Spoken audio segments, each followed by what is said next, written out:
রাজশাহীতে কোল্ড স্টোরেজে ভাড়া বৃদ্ধির প্রতিবাদে আবারও রাস্তায় আলু ফেলে প্রতিবাদ করেছে কৃষকরা। মমিনুল ইসলাম মনের পাঠানো তথ্যে থাকছে বিস্তারিত। বুধবার দুপুরে রাজশাহী পবা উপজেলার বায়ে এলাকায় এই কর্মসূচি শুরু করেন তারা। এই সময় কৃষকরা বলেন, প্রতি কেজি আলু সংরক্ষণের জন্য আগে 4 টাকা ভাড়া দিতে হতো তাদের, সম্প্রতি তা বৃদ্ধি করে 8 টাকা করে কোল্ড স্টোরেজের মালিকরা। চাষিরা জানান, আগে প্রতি বস্তা আলু রাখতে 255 টাকা ভাড়া লাগতো, তা বাড়িয়ে 560 টাকা করা হয়েছে। হঠাৎ করে হিমাগার ভাড়া দ্বিগুণ করায় লোকসানে পড়বে চাষিরা। এর আগে কৃষকদের আন্দোলনের মুখে কোল্ড স্টোরেজের মালিকের পক্ষ থেকে ভাড়া বৃদ্ধি কমানোর আশ্বাস দিলেও তা বাস্তবায়ন করছে না। দফায় দফায় আবেদন জানিয়েও ভাড়া কমানোর দাবি পূরণ না হয় বাধ্য হয়ে আবারও আন্দোলনে নেমেছে চাষি। এ সময় কৃষকরা রাস্তায় আলু ফেলে প্রতিবাদ করেন। আন্দোলনরত কৃষকরা বলেন, আলু সংরক্ষণের ভাড়া কমানো না হলে তারা এ অবস্থান কর্মসূচি চালিয়ে যাওয়ার ঘোষণা দেন।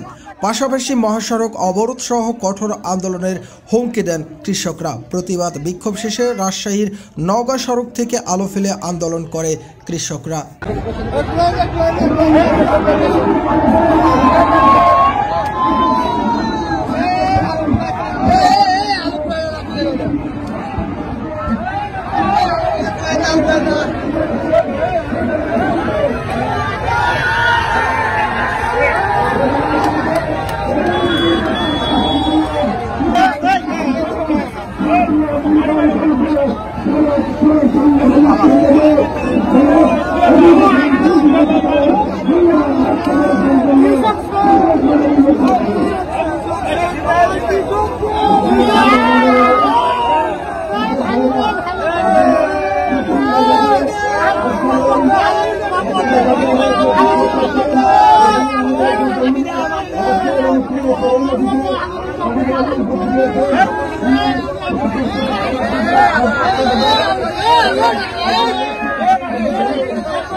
আপনাদের